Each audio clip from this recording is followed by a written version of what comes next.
What's going on, guys? Decelation. And we got Rhonda. What's up? Brian's not in the shop today. He got COVID, so he's going to be staying home and staying away from the shop. So it's just Rhonda and I today. And it's Power Windows time. How much fun is it already? It's been an adventure for sure. Yeah, we were trying to figure out exactly what we need to do, which weather seals and stripping. It's been fun. But stay tuned and hopefully we'll get this going.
Welcome back, guys. So, yesterday we got kind of close.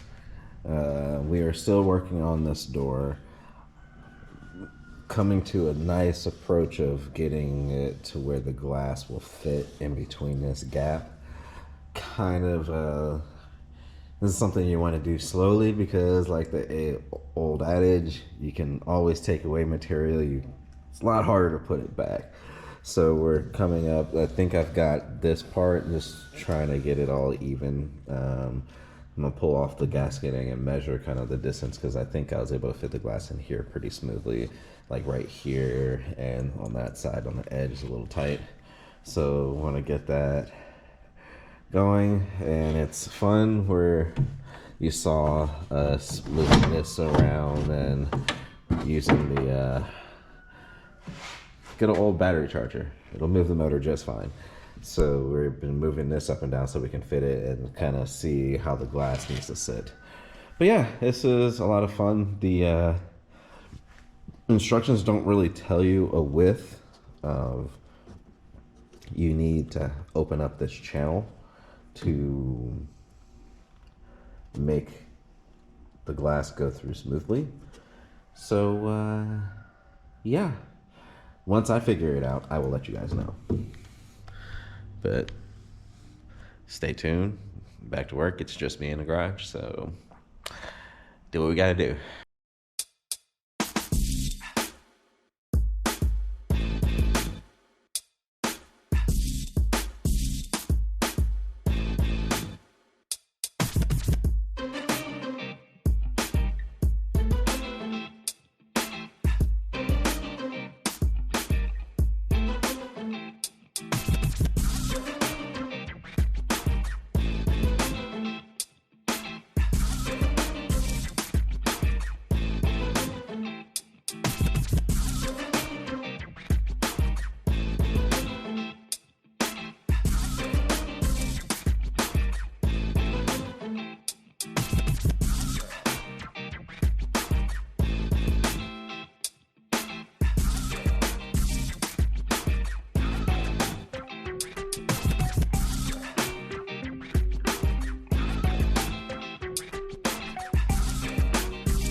Welcome back, guys. So after about 20 to 30 times of me pulling the window in and out, in and out, in and out, sanding a little bit more, sanding a little bit more, getting enough clearance so I can have the window go up and down, and still, because you need to have just enough gap for the window to go in and out and not get stuck and overwhelm the motor.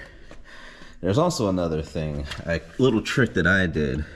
This bracket that the window sits in, I'll show it to you when I push the window partially up, but that track, the glass just sits loosely in there. There's nothing to keep it from sliding around and wobbling around. And what was happening is I was pushing the window up and then I was trying to pull the window down and it was getting caught up. So get caught up here.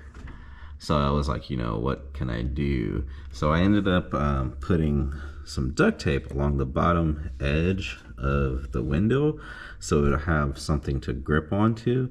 And then I slightly squeezed the edges of this little metal bracket so it's a little bit tighter so it actually holds the window nicely. And it worked out really well. I still have to attach the motor to here so that doesn't rattle. But I kind of wanted to get everything aligned and working before that happened. And I'll show you guys the window.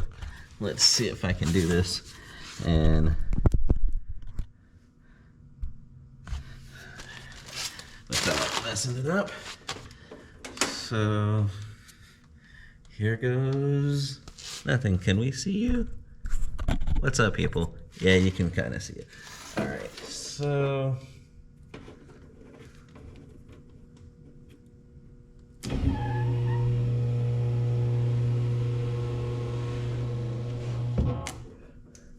all right, window fully up.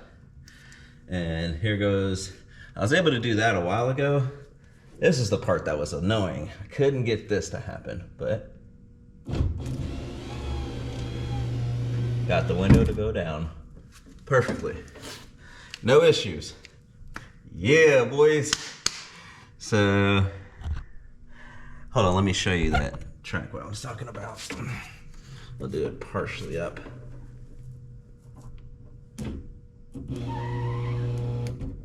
Alrighty. So, this little track, it's much wider, not much, but it's a decent bit wider, so it wasn't gripping the glass. So what I did was, you know, just took some channel locks and I tightened this edge and this edge just a little bit, and I put tape so it made the width of the window on the bottom just a little bit, and the tape doesn't show up top. So that was just to keep it to where the glass doesn't slide, because you kind of have to have it aligned back here and up there just so it fills the window perfectly. So that took a little bit of massaging, practicing. I don't say practicing, but like going back and forth, in and out, in and out, in and out, in and out, in and out to get it going. But yes, it's been 2 days of cutting and grinding just to get this done. So I'm gonna call that a wrap for this video. We got the driver's door done. All I had to do, the wiring part's simple, so we'll probably show that on the next video. We'll wire up both switches and get it in. But the next video, we're gonna work on the passenger side. And hopefully I'm gonna take what I learned on the driver's side and apply it to the passenger side. We'll see how well that goes. Wish me luck. But thank you guys for watching. I do appreciate you guys sticking around and seeing these videos and still being loyal supporters, even after all these years of me building. Have a good one, guys. Peace.